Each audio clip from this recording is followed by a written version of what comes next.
Então, eu preciso dizer que no mês passado, a propósito deste mesmo centenário, proferi em Madrid, no dia 4 de outubro, uma conferência sob um título semelhante ao que propus para hoje, embora em espanhol, na altura,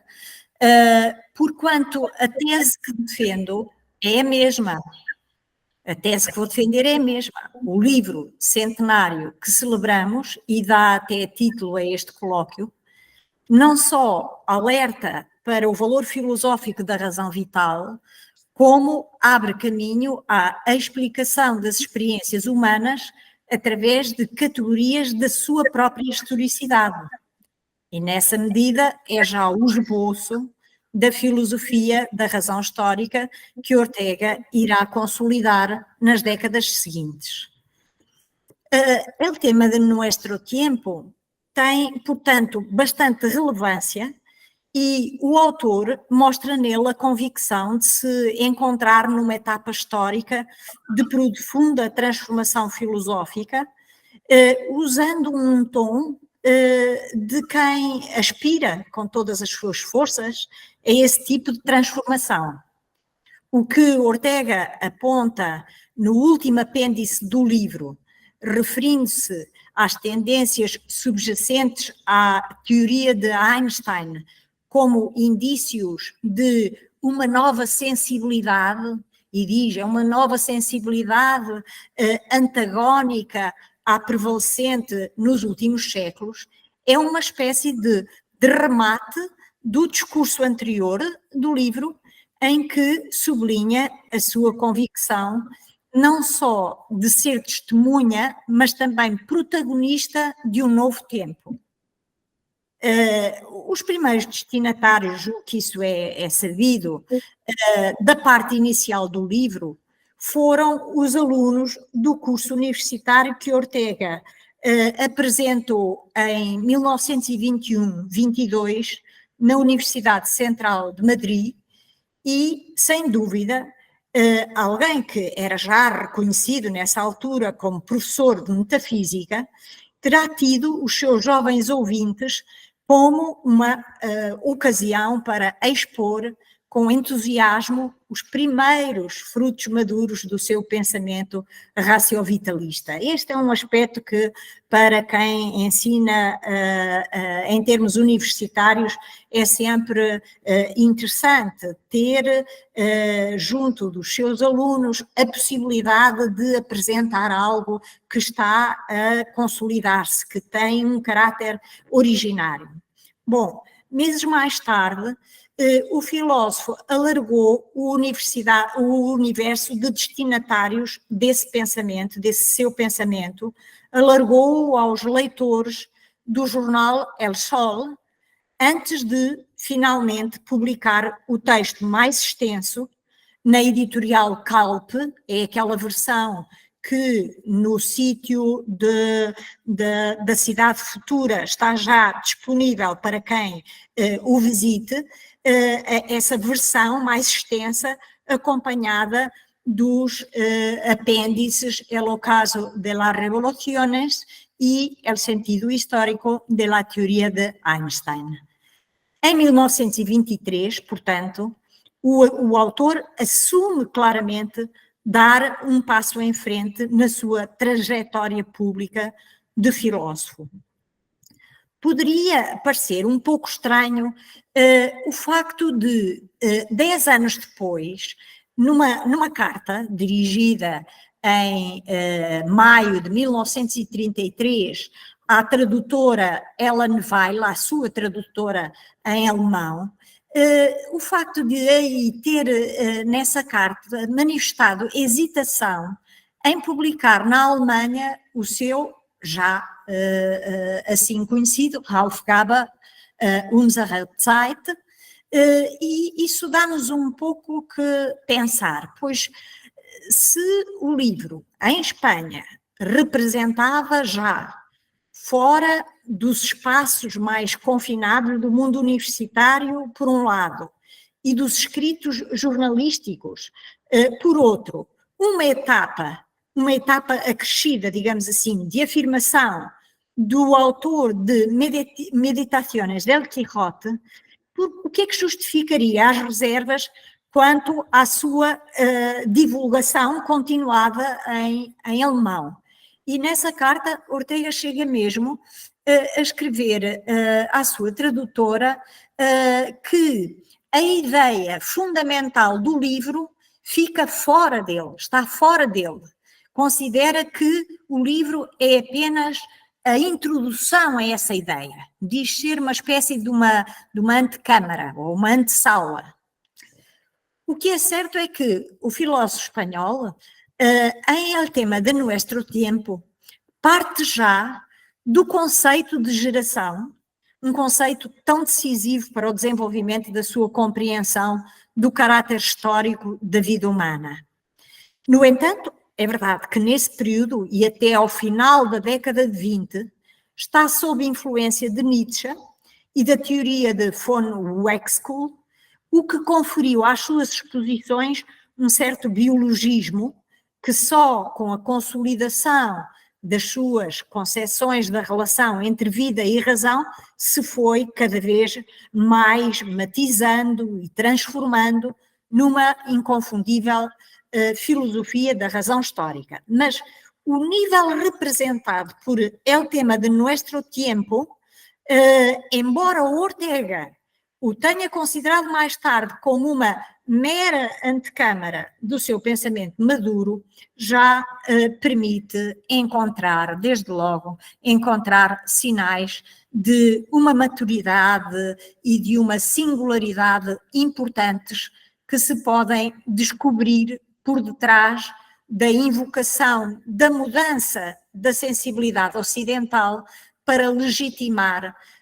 a sua proclamação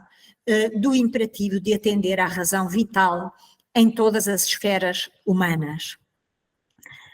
Há relativamente pouco tempo eu encontrei uma expressão que também citei em Madrid, uma expressão num artigo publicado em 1921 no jornal diário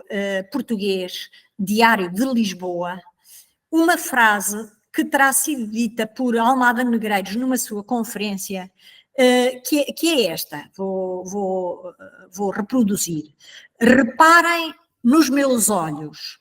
não são meus, são os olhos do nosso século.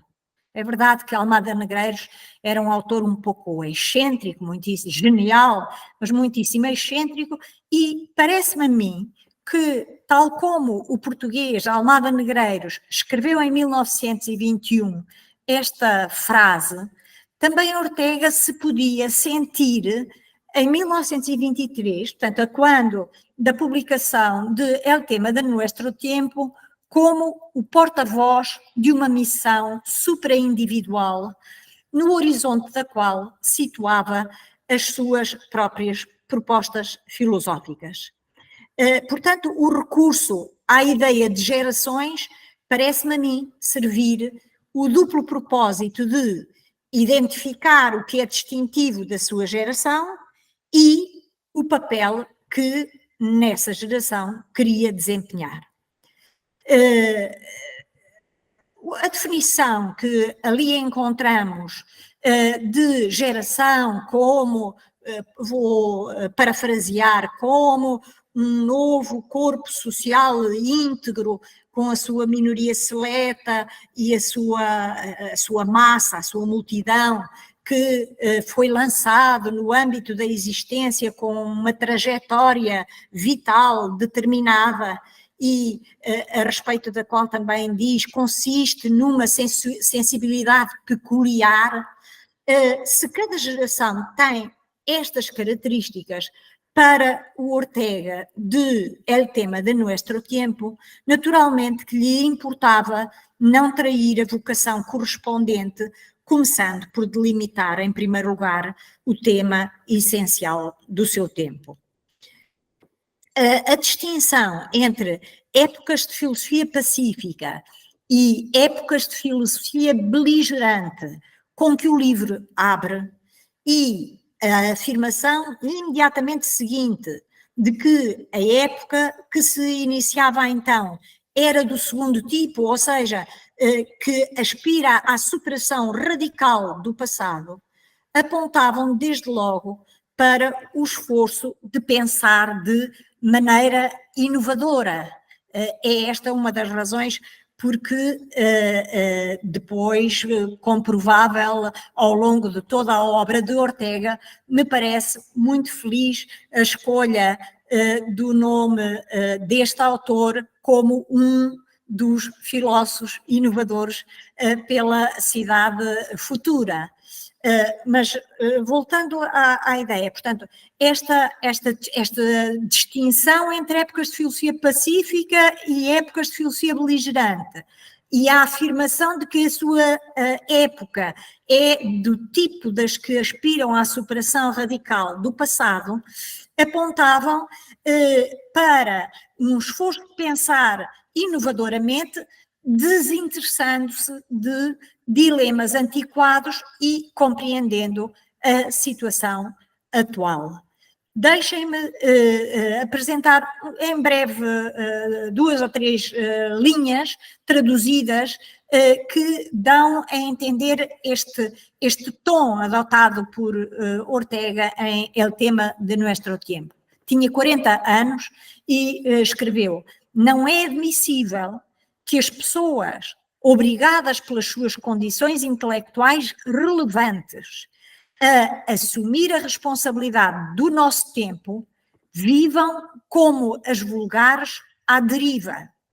atidas às vicissitudes superficiais de cada momento, sem procurar uma orientação rigorosa e ampla nos rumos da história. Fim de citação. Portanto, o filósofo não se exime, obviamente, da tarefa de interpretar os sinais do presente, confrontando-os com as meditações passadas e com os olhos postos nas modificações, nomeadamente científicas, que permitam vislumbrar o futuro. Perante a questão fundamental de saber se a resposta à pergunta sobre o tema próprio do seu tempo implicaria admitir de antemão a validade, ou que a validade da verdade é relativa a um determinado tempo, a posição de Ortega é inequívoca. Não temos de cair no relativismo. O nosso autor considera o relativismo, aliás, uma emanação típica do século XIX, de que se quer demarcar, e não temos de cair no relativismo porque a verdade, diz ele, é una e invariável, e é a vida humana que na sua história é multiforme e mutável. Este é o problema extremamente dramático da verdade que, segundo o nosso autor, o relativismo não resolve ao renunciar à verdade para salvaguardar a variabilidade vital. Mas, por seu turno, o racionalismo, para salvaguardar a verdade, renuncia à vida. Descartes é, nesse sentido, exemplo de uma doutrina que defende a razão como pura intelecção, iniciando a sensibilidade especificamente moderna, igualmente presente no pensar mós geométricos de Spinoza ou na razão pura de Kant, que acabam por se fechar a tudo o que é espontâneo e imediato em troca do valor absoluto das construções racionais. Ora, Ortega, situando-se para além do confronto entre relativistas e racionalistas, rejeita a alternativa entre pura intelecção e puro dinamismo vital. Portanto, rejeita a disjunção ou a alternativa entre pura intelecção e puro dinamismo vital, precisamente porque considera que só é válido falar de verdade se não for desalojada da vida e falar de vida humana se o órgão de verdade não lhe for amputado. Portanto, se aquilo que é condição de revelação da verdade não for amputado à própria verdade. Num artigo de 1924, publicado na Revista de Ocidente, o filósofo defende a sua tese logo no título, e o título é Ni vitalismo, ni racionalismo. E 10 anos antes, nas Meditações del Quijote, ele tinha já apresentado a sua primeira formulação teórica do papel cognoscitivo dos conceitos, negando a tentação racionalista que Hegel tinha levado ao extremo. No livro de 1914, as interrogações acerca do objeto e do valor do conhecimento em relação com a vida humana eram já fundamentais, despontando aí uma concepção original de pensamento e de razão. Sabemos que nesse texto de 1914 ele distingue, na realidade, o plano superficial de planos profundos, no conhecimento distingue a percepção sensível e o ato de desvelar o real, que, afirma, se manifesta em esboço, e com base nessa dupla distinção, Ortega aponta uma função relativamente ao conceito que é complementar da que os órgãos dos sentidos cumprem, a saber, a de fornecer, para além do que nos é dado pela impressão das coisas, a conexão entre elas. No seu conjunto, as coisas, ou simples elementos materiais, formam, com a ordem em que se dispõem, uma estrutura. E o conceito cumpre precisamente a função de nos dar o que uma coisa é em relação com as outras. Portanto, fixar as impressões fugazes das coisas implica, segundo o autor, antes de mais, marcar limites entre elas, permitindo que se relacionem entre si, sem se confundirem. E esses limites, diz Ortega, são como uma espécie de coisas virtuais que se intercalam entre as coisas propriamente ditas ou materiais. De outro ponto de vista, o que se obtém por procedimento conceptual é uma reprodução de coisas que por esse processo dão origem a uma espécie de matéria espectral.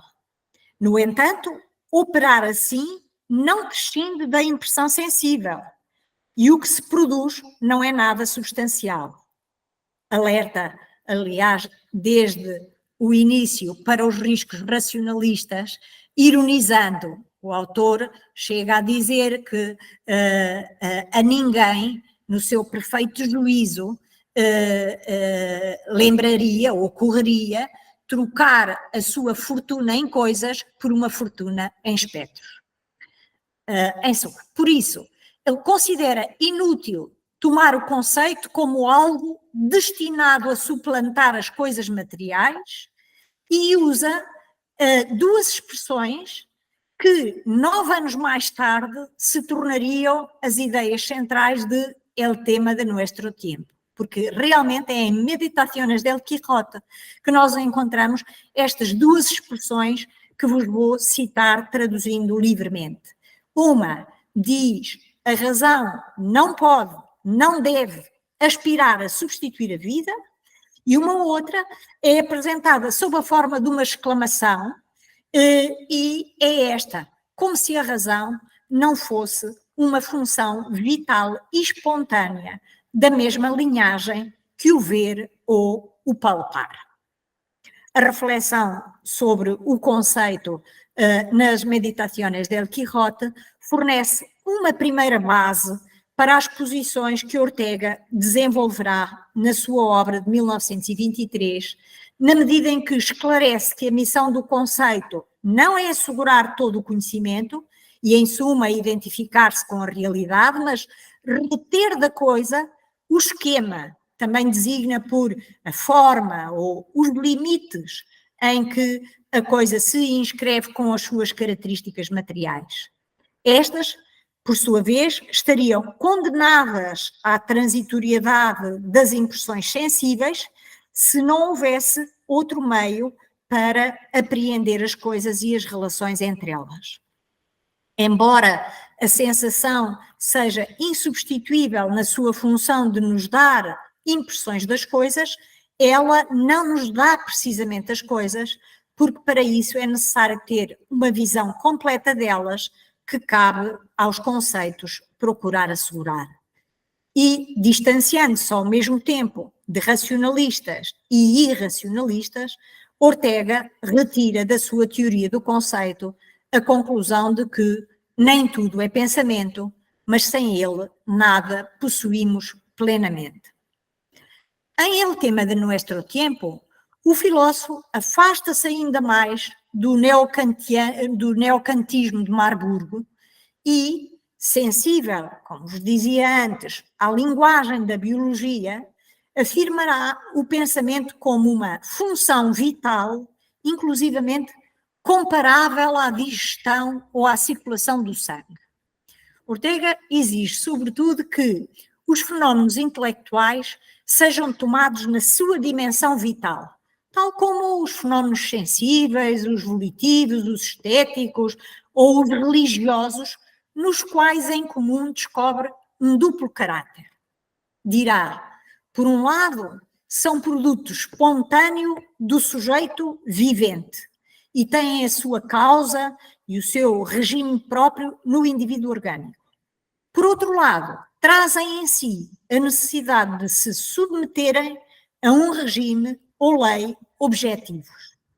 O autor acrescenta que ambas as instâncias precisam uma da outra. E, aludindo a Simmel, sublinha a complementariedade entre o imanente e o transcendente na vida humana. Torna-se então compreensível a referência subsequente à cultura como resultado do exercício de funções vitais, com o seu caráter de factos subjetivos, mas de funções vitais que cumprem leis objetivas. Os exemplos que cita são a justiça, a verdade,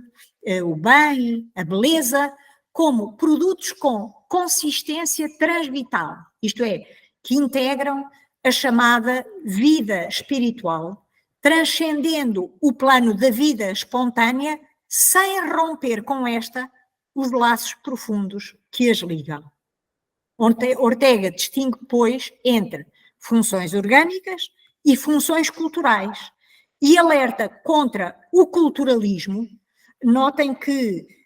o uso de culturalismo nesta acessão orteguiana é indeterminado.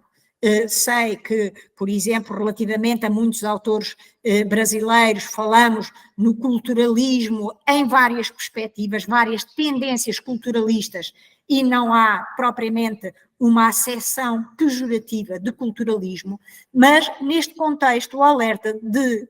Ortega contra o culturalismo é contra a tendência para, ignorando o duplo imperativo do que é humano, separar a cultura da vida, quando considera que a vida deve ser culta, mas a cultura tem de ser vital.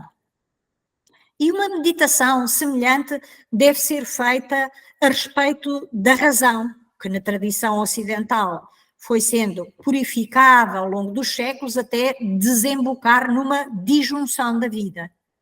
A particularidade da razão consiste em permitir ao ser humano assentar a sua mente em pontos seguros, porque, uma vez que as coisas que rodeiam o ser humano e que constituem o seu mundo interior estão em constante mudança e contradição, os conceitos e as ideias fornecem-lhe uma classe de seres imutáveis, rigorosos, que se comportam segundo leis invariáveis.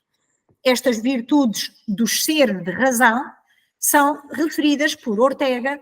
como objeto de um tal entusiasmo por parte dos homens do tempo de Sócrates e dos que viveram entre o Renascimento e o início do século XVIII, que chegaram, segundo o nosso autor, a querer sufocar o que verdadeiramente somos. Ele chega a escrever o tema do tempo, para contrastar com o seu próprio tempo e com o tema respectivo, escreve: o tema do tempo de Sócrates consistia na tentativa de desalojar a vida espontânea para a suplantar pela razão pura. Ora, pelo contrário, para o nosso pensador, este desejo não pode ser realizado sem distorcer a realidade, produzindo um conhecimento erróneo a seu respeito. Ao proclamar que a razão pura deve ceder o seu império à razão vital, Ortega demarca-se claramente dos seus mestres de Marburgo, identifica o tema do seu próprio tempo, é, portanto, a cedência do império da razão pura à razão vital, o tema do seu próprio tempo, e, ao afirmá-lo, delineia o quadro em que desenvolverá a sua doutrina da vida humana. Tratava-se, desde logo, de conceber uma razão posta ao serviço da vida, entendida, isto penso que deve ser muitas vezes sublinhado, entendida a razão não como um instrumento exterior à vida, mas como razão da própria vida. Assim, defende que a missão das gerações atuais consistiria em tentar energicamente ordenar o mundo do ponto de vista da vida, tarefa que implica uma apreciação, em sentido técnico mesmo, uma valoração que o filósofo espanhol designa uma estimativa, também podemos traduzir assim à letra em português, portanto uma descoberta dos valores da vida e da vida na sua dignidade de princípio. É muito interessante analisar como a valoração da vida que Ortega propõe, explicitando muitos aspectos axiológicos da experiência humana, serve para confirmar a articulação entre as suas concepções de vida e de verdade subjacentes à razão vital então preconizada. Para mim, que sou docente de axiologia, foi nesse âmbito que fiz até as minhas provas para professor associado. Realmente reconheço haver neste momento, nestas passagens de El Tema de Nuestro Tiempo, um acicate muito especial para mim, porque o autor refere-se às peculiaridades dos valores, por exemplo, à polaridade dos valores, à hierarquia, refere-se à capacidade axiológica, dizendo que não é sensível nem intelectual, mas estimativa, que é a capacidade que nos permite reconhecê-los. E, portanto, faz uma reflexão de que, do ponto de vista axiológico, tem muita importância e muito significado na minha interpretação. Para além disso, ilustra diferentes valorações que historicamente têm sido feitas da vida e que irá considerar como exemplos de inadequação na apreciação da vida em si mesma. Por exemplo, refere-se ao budismo como paradigma da sensibilidade do asiático, ao cristianismo como uma postulação do além ou do para-além divino, refere-se ao culturalismo na tal acessão pejorativa que já referi, como fruto de 2 séculos positivistas e, portanto, no fundo, todos eles exemplos dos quais o próprio Ortega se procura demarcar fazendo uma proposta nova. Uma proposta de nova filosofia, porque para o nosso filósofo, filosofar implica deter o olhar no viver. Em vez de nos deixarmos arrastar para o ultravital, deter o olhar no viver. E, citando Goethe e Nietzsche, sublinha o lugar central da vitalidade como valor de que se alimentam originariamente as atividades científicas, artísticas, éticas, jurídicas, portanto, aquilo que integra, as atividades que integram a cultura, o mundo da cultura, e, consequentemente, as valorações dos resultados e do pensar do agir humanos revelam esse pensar e agir em diferentes posições relativamente ao vital de que são, em primeira instância, emanações. A experiência de preferência muda, a hierarquia axiológica altera-se ou, como exemplifica Ortega, há uma mudança de atitude, por exemplo, perante a arte, há o que designa por um novo modo de sentir a existência, em que os valores da cultura permanecem intactos, embora percam a sua exclusividade. Atender à vida sem cair no que denuncia como uma forma de obnubilação culturalista, exige, portanto, admitir que a realidade só é cognoscível a partir de múltiplas perspectivas. Em El tema de nuestro tiempo, o filósofo retoma as ideias básicas da sua doutrina da perspectiva expressas em Meditaciones del Quijote e em Verdad y Perspectiva, que é o título do primeiro artigo de 1916, integrante do primeiro volume de El Espectador, esclarecendo que diferentes sujeitos, ao olharem uma paisagem de pontos de vista distintos, não veem o mesmo, dirá, cada um deles perceberá porções da paisagem que não chegam ao outro. Ortega insiste em que a perspectiva é um dos componentes da realidade. Com isto, com esta teoria, nega as species aeternitatis de Spinoza, como ponto de vista que considera fictício, porque produz meras abstrações, e defende que uma reforma da filosofia passa por compreender que cada indivíduo é indispensável para a conquista da verdade. Portanto, a vida num sentido individual, quer estejamos a pensar numa pessoa, num povo, numa época, será insubstituível como órgão para a conquista da verdade. O conhecimento da realidade não pode, pois, ignorar os limites concretos de espaço e de tempo da vida dos indivíduos, daí a necessidade de uma racionalidade capaz de dar conta da verdade localizada, isto é, implícita em pontos de vista determinados. Há duas conclusões que se retiram quase por força lógica. A primeira, a conclusão de que a razão pura tem de ser substituída por uma razão vital, onde ou em que a verdade se localize e adquira mobilidade e força de transformação, portanto, a verdade localizada,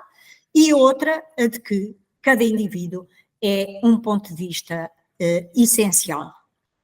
Ortega não ignora a radicalidade da mudança pressuposta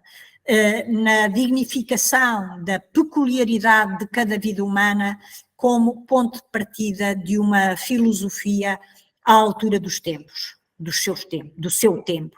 Não é de estranhar a sua atenção à física de Einstein, não tanto aos conteúdos dessa teoria, quanto à surpreendente maneira de ver a realidade que lhe corresponde e na medida em que simboliza uma nova atitude perante a vida. O filósofo irmana-se dessa nova atitude, sente necessidade, sentiu o impulso inovador numa época de novidades em todos os domínios. O nascimento, aliás, da Revista de Occidente, no mesmo ano de El tema de nuestro tiempo, em 1923, parece confirmar a sua adesão às tendências emergentes que tinham de ser postas à disposição dos seus compatriotas em todos os campos, no campo da literatura, das artes plásticas, da ciência, da filosofia, em todos os campos. Mesmo, note-se isto, mesmo quando algumas dessas tendências emergentes não cativavam por completo o autor, ele sentia a relevância de as colocar à disposição dos seus compatriotas como um instrumento daquele tipo de modernização cultural a que há pouco o professor Jaime das Salas fazia sinteticamente referência. Mas não há, portanto, esta sensibilidade à inovação não é incompatível no nosso autor com o conhecimento das etapas históricas anteriores. Não há nenhuma contradição entre o seu interesse em conhecer outras etapas históricas e o seu genuíno interesse em descobrir novas trajetórias do pensamento. Pelo contrário, a mim parece-me que Ortega é, em grande medida, herdeiro do intuito teorético da tradição filosófica ocidental e até de algumas das tarefas típicas da modernidade. Por exemplo, é o caso que sempre me surge como ilustração desta ainda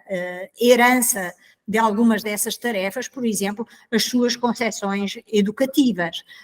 as esperanças que coloca na formação integral do ser humano enquanto pessoa, parecem claramente inspiradas em ideais até da ilustração, não é? Se o nosso autor rejeita, e de facto rejeita,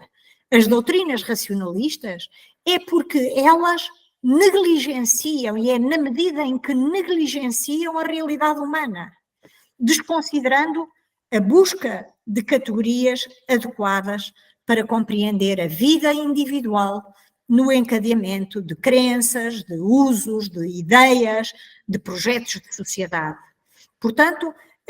a história é importantíssima para Ortega, como demonstram os textos finais de El tema de nuestro tiempo. Só que o fundamental não é um conhecimento de factos ou um conhecimento satisfeito com o uso de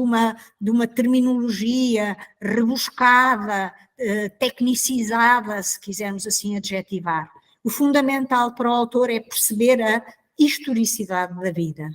Esta é, aliás, uma exigência para ser fiel ao sistemático imperativo orteguiano de atender à circunstância, reformulado em 1923 como a tarefa intransferível de apreender o sentido racional da vida humana. Por isso, considero, em suma, que El tema de nuestro tiempo representa o esboço de uma nova filosofia, isso mesmo propunha com o meu título, uma nova filosofia não idealista, que assume tanto a superação da razão pura, da razão de tipo físico-matemática e dos racionalismos, quanto a superação dos relativismos e irracionalismos. Uma nova filosofia como desígnio a cumprir, começando pela defesa filosófica de uma nova racionalidade, uma razão vital, cujas categorias permitam compreender a vida humana no seu próprio acontecer, na sua historicidade, repito, o que pressupõe não desprezar nem a espontaneidade, portanto, as emoções, os sentimentos dos sujeitos, nem a espontaneidade dos sujeitos, nem a cultura, os resultados do pensar e do agir humanos concretos, mas a cultura no que tem de emanação vital e de ordenação racional da vida especificamente humana. Muito obrigada pela vossa atenção e desculpem ter demorado tanto tempo.